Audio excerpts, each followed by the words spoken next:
السلام علیکم ناظرین، کلام باہو کی 15ویں قسط کے ساتھ میر محمد امین ایڈوکیٹ حاضر خدمت ہے۔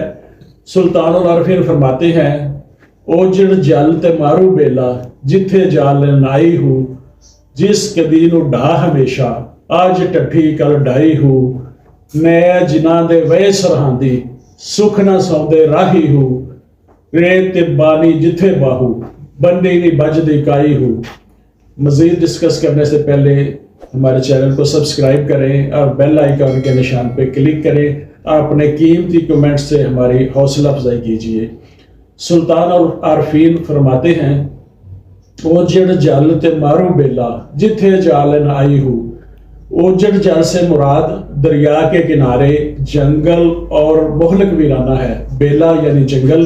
یہاں سلطان باہو رحمۃ اللہ علیہ اپنے گرد و پیش کے ماحول سے امیجز لے کر ان خطرات کی تصویر کشی کر رہے ہیں جو ویسے تو ہر ایک کو پیش آتے ہیں، مگر مرید جو ہے ایک عام آدمی سے ذرا مختلف ہوتا ہے، وہ اپنے ارد گرد کے ماحول کو محسوس کرتا ہے۔ عام آدمی ارد گرد کے ماحول کو محسوس نہیں کرتا، حیوانوں کی طرح کھایا پیا اور سو گیا، مگر جو اہل ایمان ہیں، جو ایک درویش کو مانتے ہیں یا خود درویش ہے، وہ ان چھپے ہوئے خطرات کو بانپ لیتا ہے۔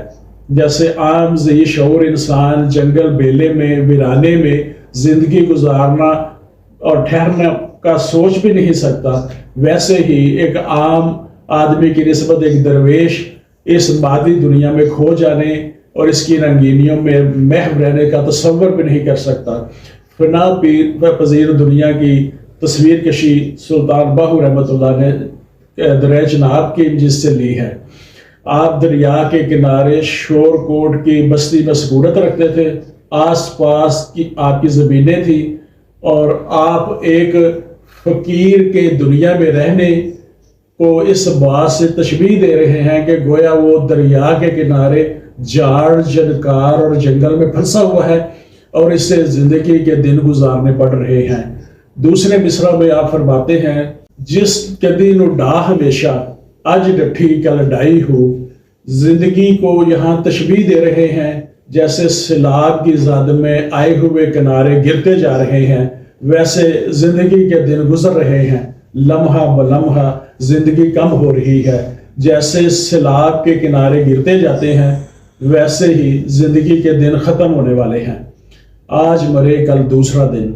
لیکن جو صاحب حال ہیں، جو اس کے برگزیدہ ہیں، وہ اس زندگی کی اہمیت کو سمجھتے ہیں، اس سے پورا فائدہ اٹھاتے ہیں۔ حضرت معاذ رضی اللہ تعالیٰ عنہ کے انتقال کا جب وقت قریب تھا تو کہنے لگے، یا اللہ تجھے معلوم ہے کہ میں دنیا میں زیادہ رہنا چاہتا تھا، مگر اس وجہ سے نہیں کہ مجھے دنیا سے محبت ہے، نہ اس وجہ سے کہ میں دنیا میں نہریں اور باغ لگاؤں، بلکہ اس وجہ سے چاہتا تھا کہ گرمیوں کی دوپہر میں روزہ کی پیاز سے لطف اٹھاؤں اور اللہ کے لیے مشقت میں وقت گزاروں اور تیرے ذکر کے حلقوں میں شریک ہوا کروں۔ تیسری لائن میں آپ فرماتے ہیں، نئے جناں دے وے سرادی سکھ نہ سوندے راہی ہو۔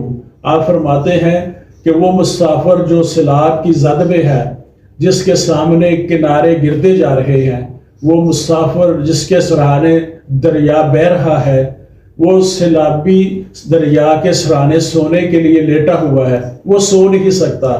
اس سے ہر وقت یہ فکر دامن گیر رہتی ہے کہ اگر تھوڑی دیر کے لیے میں سو گیا تو پانی مجھے بہا کر لے جائے گا، مجھے اپنی لپیٹ میں لے لے گا، مجھے غرق کر دے گا۔ بالکل اسی طرح جو اللہ کا مکرم بندہ ہے، وہ اس دنیا میں دل نہیں لگاتا کہ وہ اس رنگینیوں میں کھو نہ جائے اور ڈوب کر غرق نہ ہو جائے، اس کا دل دنیاوی لذتوں سے مردہ نہ ہو جائے۔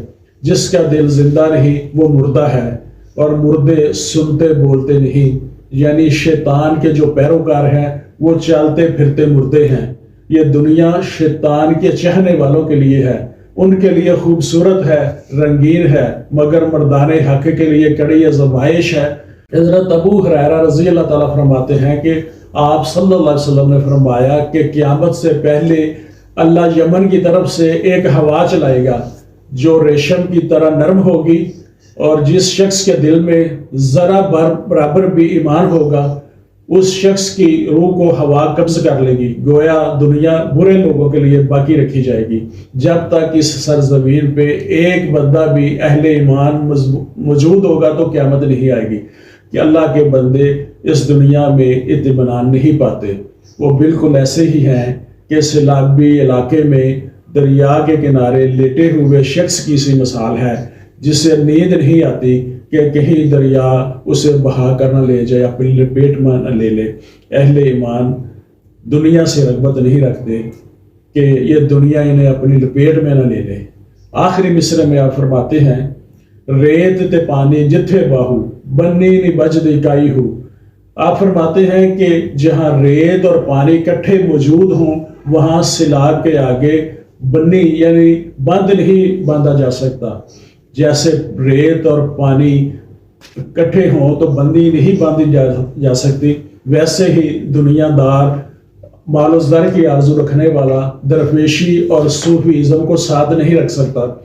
درویش دنیاوی مال و زر سے رغبت نہیں رکھتا اور نہ ہی نتائج کی پرواہ کرتا ہے۔ بے خطر کود پڑا آتش نمرود میں عشق، عقل محو تماشائے لب بام ہے بھی۔ آپ نے یہ بات سمجھائی ہے کہ انسان کا خاکی جسم بیگانہ ہے جس کے لیے یہ فکر مند رہتا ہے، اس سے اچھے اچھے پہناوے پہناتا ہے، قیمتی لباس اس کی نظر کرتا ہے۔ جب تک یہ جسم کو ترن والے اور میٹھے نوالے دیتا رہتا ہے روح کے جوہر نہیں پا سکتا۔ اگر جسم کی جگہ مشک میں بھی ہوگی موت کے بعد اس میں بدبو پیدا ہو جائے گی۔ مشک کو دل پہ مل جسم پہ نہ مل۔ مشک کیا ہے؟ اللہ کا اسم گرامی۔ منافق جسم پہ مشک ملتا ہے، روح کو بٹی میں جھونکتا ہے، جسم کو ترن والے کھلاتا ہے، اسے قیمتی لباس پہناتا ہے، اور پھر روح کے جوہر حاصل کرنے کی خواہش ایسی ہی ہے جیسے ریت اور پانی سے بنی باندھی جائے۔ ناظرین، یہ تھا آج کا کلام باہو۔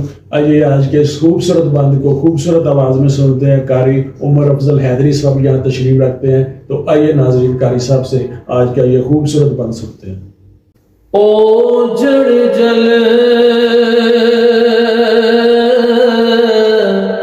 تے مارو بیلا،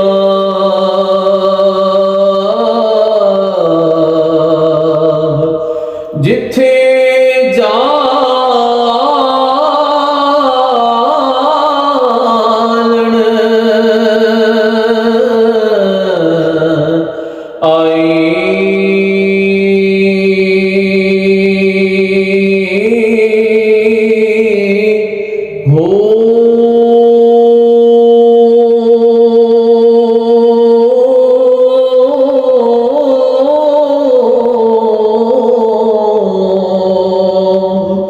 جس کدی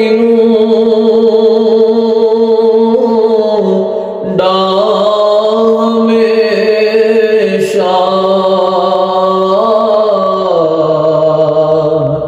اج ڈٹھی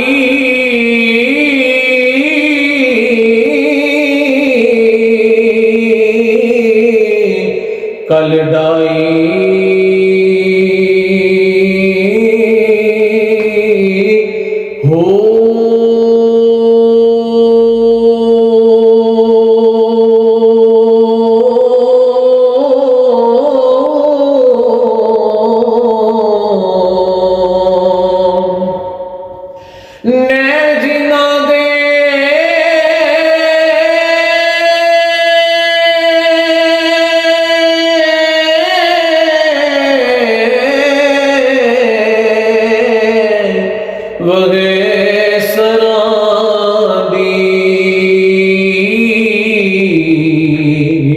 سکھ نہیں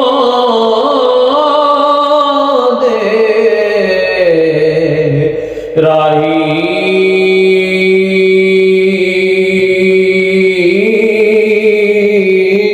ہو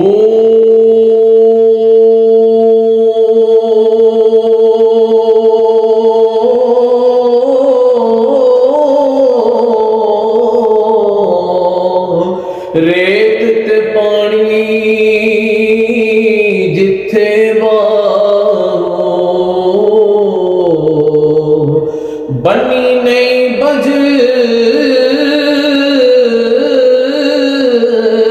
دی کائی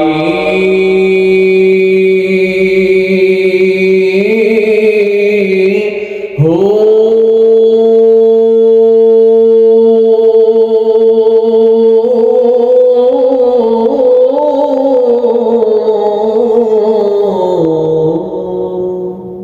ماشاءاللہ ناظرین، یہ تھا آج کا کلام باہو۔ آج کے کلام باہو کے ساتھ آج کے پروگرام کا وقت ختم ہوتا ہے۔ میں محمد امین، ایڈوکیٹ، سمارٹ ٹی وی۔